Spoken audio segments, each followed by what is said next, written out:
Big brother, meet little brother.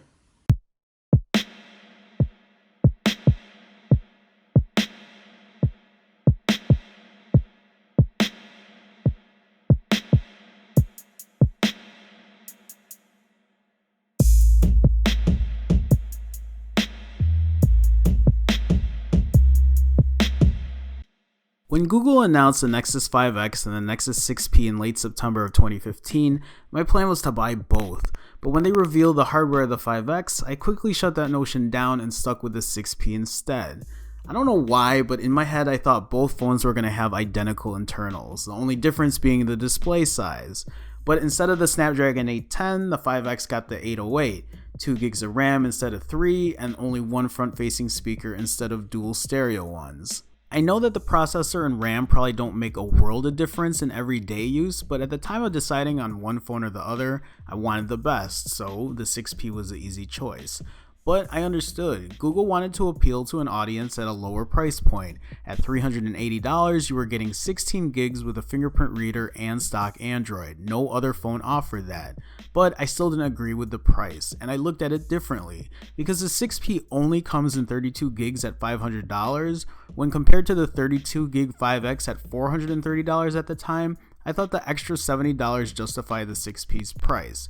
But here we are a few months later, the 5X dropped from $379 to $349, and now it's recently dropped again from $349 to $299. The question is this the best phone you can buy under $300? Here's what the 5X has going for itself.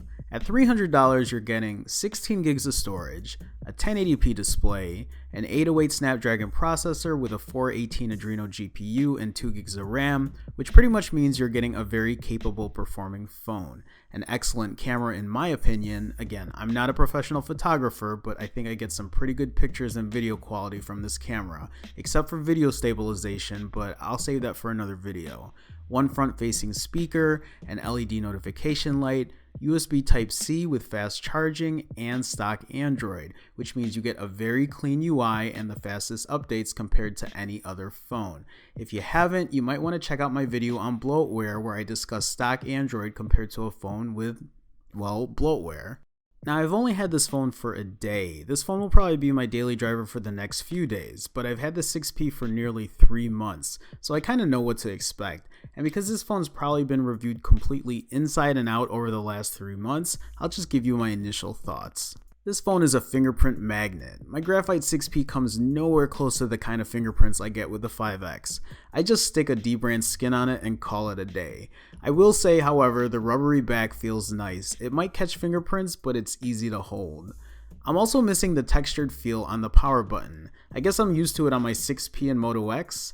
It's not a deal breaker by any means, but the buttons on the 5X are really mushy. I mean, it's tactile, but the power button especially just feels like it sinks in and doesn't click back, if that makes sense. I will say though that the form factor is great. I would be happy owning a phone at this size. I just wish they offered dual front-facing speakers and maybe a more premium feel.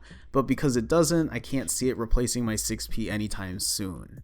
And you know, this phone is light, way lighter than my 6P, and maybe it's just me, but I prefer a heavier phone. I like to feel a little heft to it. The thing is, my iPhone 6 weighs less than the Nexus 5X, but the metal design of the iPhone 6 makes it feel so much better. I know Google and LG had to cut costs somewhere, but I wonder if adding a metal frame to the 5X like the Moto X Pure Edition would have given it a little more premium feel. Again, who knows what that would have done to the price, but you know, the 5X feels kind of cheap, to me at least. But does this have any bearing on performance? No, not at all. The 808 Snapdragon processor works great. I haven't noticed any lag or stutter yet. But again, I'm mainly using this phone for hangouts, email, Facebook, watching videos on YouTube, that sort of thing. I'm a heavy user, yeah, but I'm not a gamer and I'm not multitasking like crazy. But in my experience, the 5X is handling it all without a hitch. The fingerprint reader on the 5X works just as well as my 6P. It's fast, it's accurate. There's really not much more else to say. I mean, it's great. Here's my favorite thing about the 5X though, the LED notification light. The 6P has a tiny notification light on the top left of the phone, but the 5X has a light that you're not going to miss. When that thing goes off, you're going to want to pick it up and clear it out. For me, that's how a notification light should be.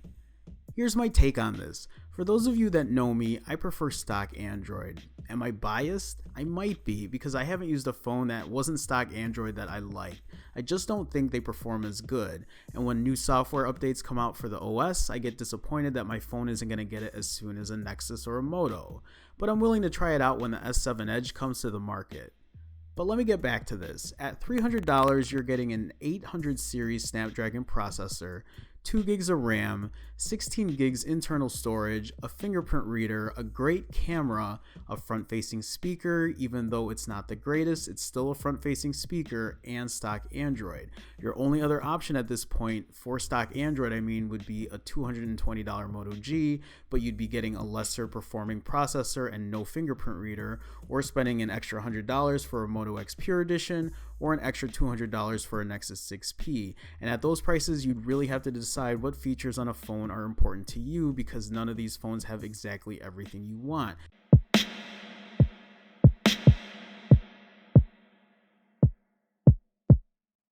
If you made it this far into the video, congrats. I actually have a confession to make. I've been really busy the last couple of days, but I just started going through my comments and I started to take a look at the 1,000 giveaway drawing that I had, and I realized that I messed up, like flat out messed up. And you know what?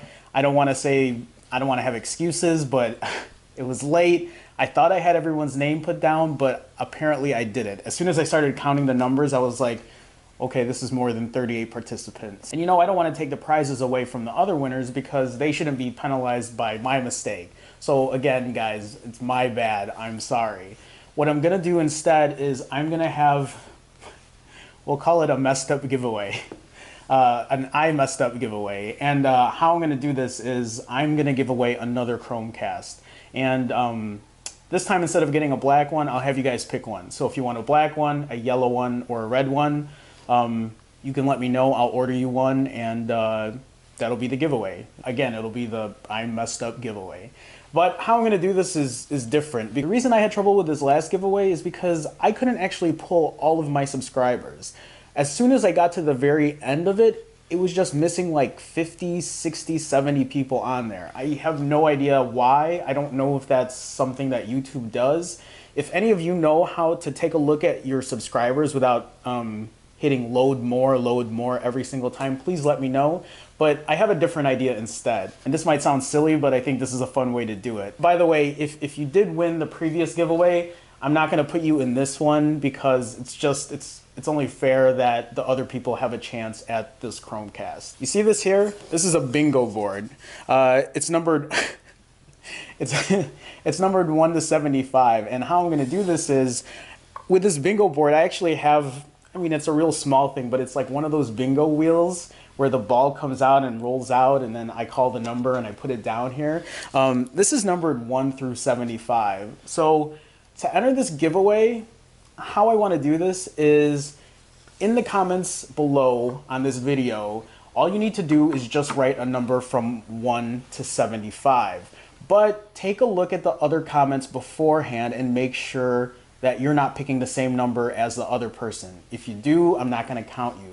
In order for me to make sure that you sent that number in before someone else, do me a favor, pick a number from 1 to 75, put it in the comments on YouTube, but also send me a tweet from number 1 through 75 with your number, so then I can match the two and I can make sure yours came in first before anyone else. And if you want, hashtag it IMU giveaway for I messed up. Again, guys, I'm sorry. It wasn't my intention to mess it up like that. It's just, I'm sorry, I messed up. I'm gonna give another Chromecast away. I would have a thing of a Chromecast right here, but I already gave it away. So, and I'll hold the drawing probably Saturday. Saturday sounds good. All right, I'm out.